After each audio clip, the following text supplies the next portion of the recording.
red light, man. It was so good. My parents always said, Nick, you don't know what you can achieve until you try it. And the doctors looked at me and said, he's not going to walk, he's not going to go to school, he's not going to do anything in his life. And then my parents, they just loved me like crazy and said, you got to try. Try this, try that, try this, try that. And I'm thinking sometimes like, Mom and Dad, you're crazy, man. I have no arms, no legs. How would I ever be able to do this or do that? But they encouraged me and they loved me. And as human beings, we're waiting for stuff like that. We all want love. Everybody say love. Very good. We all want love. And I went to school and I wanted to be cool. You go to school and you want to be accepted, and so you see these guys and you're like, oh man, everyone swears like every third sentence, F this and F that and F and this and F. Like what? Like they think they're cool, And so I'm thinking, man, maybe I need to be like them to be cool. And then you compare each other with how we look, and I wish I was smarter, I wish I was taller, I wish I was shorter, I wish I was more popular, I wish I did this, I wish I didn't have that. I wish my life was different. That was me when I was about 8 years old. I looked at myself and I looked at everybody else, and everyone else had more than me. And I'm asking, why? Why me? Have you ever asked the why me questions, but get nowhere? If I had no answers from the doctors, and if I had no answers from my parents, I still have a choice every day in my life to keep going or give up. You see this book up here? This is my favorite book in the whole wide world. This is my favorite book, the Bible. And here I am.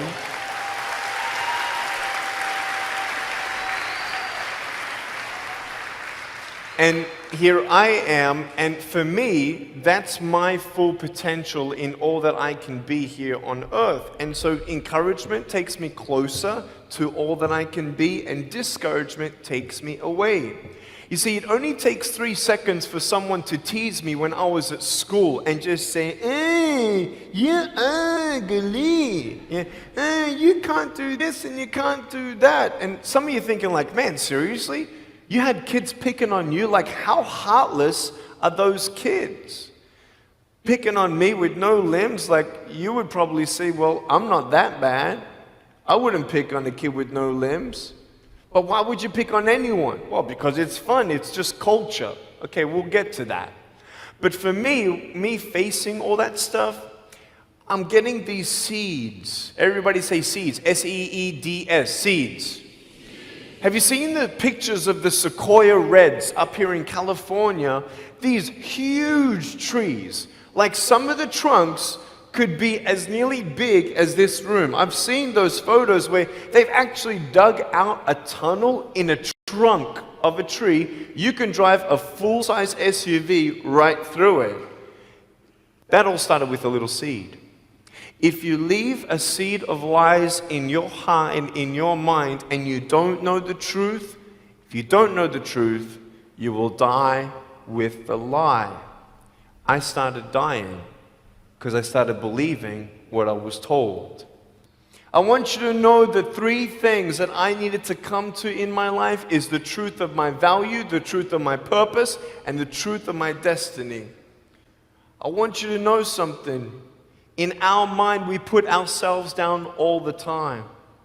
I want to ask you today, do you think I'm cool enough to be your friend? But I don't swear, I don't use the F-bomb. Am I still cool enough to be your friend? But I don't tease people. Am I still cool enough to be your friend? But I have no arms, no legs. Seriously.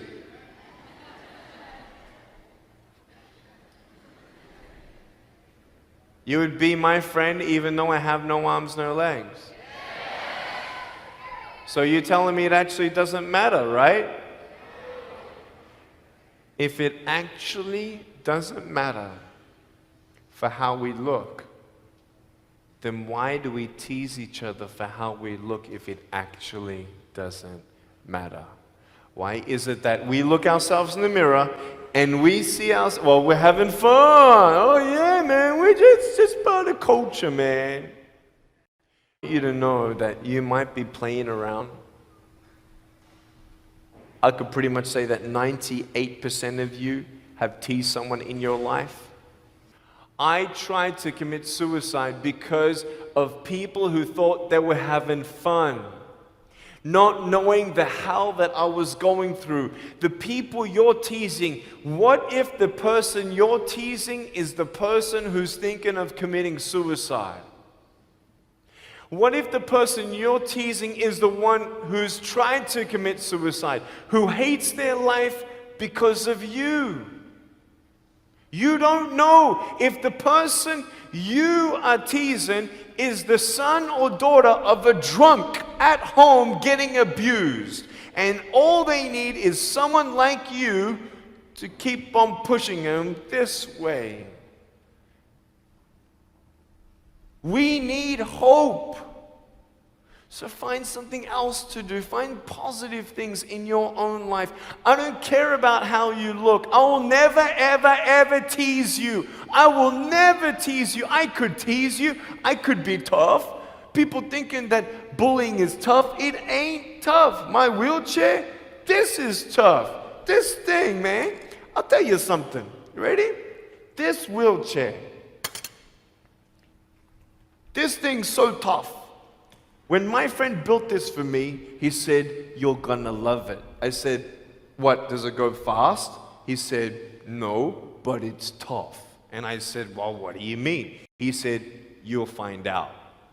The torque in these motors at the bottom, at the back, this thing, if someone's holding it, I'm telling you, it can go 90 degrees. I went 80 degrees up, all right? Someone's holding me to make sure I don't tip back. My wife, she loves shopping with me because she just jumps on the back and we go shopping. Like, she just shops and shops because she doesn't drop, right? We just go and do it. It's fun. Now, what I tried one day to do, you'll never believe me, maybe you will, just know that every word that comes out of my mouth is not an exaggeration. One day, I needed to move a car. So I got my wife to put my car, my 66 Chevelle, in neutral. It's a 2.5-ton car. And I backed it back with this thing. Just like this, like nothing. This thing is tough. Guess what? The definition of tough means it's strong. To show your strength, you need to do something that's difficult. I would sound so stupid if I said, "Hey guys, I got a Matchbox car one day and I got some fishing line and I towed that Matchbox car all around all day. How tough is my BMW?" That's stupid. That's the same thing with bullying. You think you're tough? You're trying to show your strength? That's not your strength. Let me come back in 10 years and let me get your anyone have a 3-year-old nephew? Anybody have a 3-year-old nephew? Cool, put your hands down.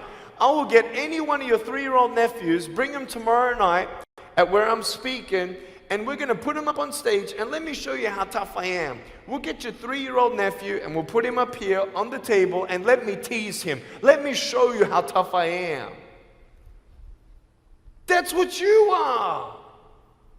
I could pick on you, you biggest bullies. I could pick on anything you like.